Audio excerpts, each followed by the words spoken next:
America में एक bank बंद हो गया और उसके बंद होने से जितना असर अमेरिका पर पड़ा है उससे कहीं ज्यादा असर सीधे तौर पर भारत पर पड़ रहा है। तो आखिर ऐसी कौन सी वजह है कि अमेरिकी बैंक के बंद होने से भारत में खलबली मच गई है और आखिर इस बैंक के बंद होने से भारत को कितना नुकसान हो रहा है, आज बात करेंगे विस्तार से। नमस्कार, मैं हूं अविनाश और आप देख रहे हैं अनकट।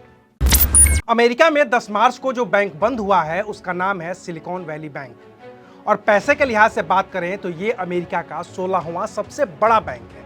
दिसंबर 2022 तक इस बैंक की कुल संपत्ति 209 अरब डॉलर की थी और इसमें जमा रकम कुल 175.4 अरब डॉलर की थी। हालांकि अब ये बैंक अमेरिकी बैंकिंग सिस्टम में इतिहास का हिस्सा होने वाला है, लेकिन इसके इतिहास बनने की वजह से भारतीय कारोबारियों का वर्तमान और भविष्य चौपट होने की कगार पर है। और इसकी वजह है इस बैंक के वो कस्टमर्स जो सीधे तौर पर टेक कंपनियों से जुड़े हैं। सिलिकॉन वैली बैंक के ज्यादातर कस्टमर्स टेक कंपनियों से जुड़े हैं और उन टेक कंपनियों से जुड़े हैं जो स्टार्टअप्स हैं। इनमें भारत की कम से कम 60 ऐसी कंपनियां हैं जिनके अकाउंट सिलिकॉन वैली बैंक में हैं। इन कंपनियों में Paytm, Bluestone, 197 communication, Paytm mall, Naaptol, CarWale Shaadi, InMobi और लॉयल्टी रिवार्ड्स जैसी कंपनियां शामिल हैं जिन्हें सिलिकॉन वैली बैंक से फंडिंग मिली है और उनके पैसे भी उसमें जमा हैं। इस कंपनी ने भारत में कर्नाटक की राजधानी बेंगलुरु में साल 2004 में ही अपना ऑफिस शुरू किया। आंकड़े तो यहां तक कहते हैं कि सिलिकॉन वैली में हर तीसरा स्टार्टअप भारतीय अमेरिकियों ने ही स्थापित किया है। एक रिपोर्ट बताती है कि भारतीय स्टार्टअप्स के करीब $2,50,000 उस बैंक में जमा है। लेकिन सवाल यह है कि अब ये कंपनियां अपने कर्मचारियों को सैलरी कैसे देंगी और ये कंपनियां अपना डे टू डे ऑपरेशन कैसे कर पाएंगी, क्योंकि इन कंपनियों के पैसे उस बैंक में जमा हैं जो बंद हो गया है। तो ये पैसे अब निकलेंगे कैसे?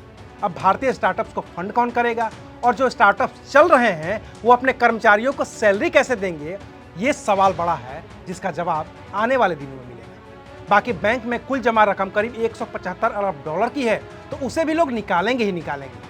कैसे निकालेंगे और कब निकालेंगे ये भी आने वाले वक्त में ही पता चलेगा, क्योंकि बैंक की तरफ से अभी तक तो सिर्फ इतना ही कहा गया है कि जिन्होंने बैंक में पैसे जमा करवाए हैं और जिन्होंने अपने पैसे का इंश्योरेंस करवा रखा है वो 2,50,00,000 रुपए तक ही रकम तो निकाल सकते हैं, लेकिन जिनकी रकम इससे ज्यादा है उनके पैसों का क्या होगा अभी तय नहीं है।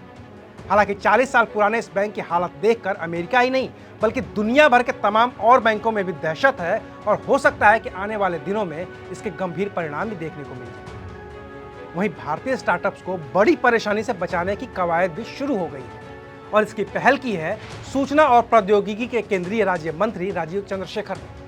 उन्होंने ट्वीट कर कहा है कि स्टार्टअप्स भारतीय अर्थव्यवस्था का जरूरी हिस्सा हैं और मैं व्यक्तिगत तौर पर स्टार्टअप्स के लोगों से मिलकर परेशानी समझने की कोशिश करूंगा और देखूंगा कि मोदी सरकार आखिर कैसे उनकी मदद कर सकती है। कारोबारी जगत के जानकार तो इस बात का भी अंदेशा जताने लगे हैं कि सिलिकॉन वैली बैंक के बंद होने की वजह से दुनिया भर के तमाम स्टार्टअप्स भी बंद हो जाएंगे, जो एक बड़ा खतरा है।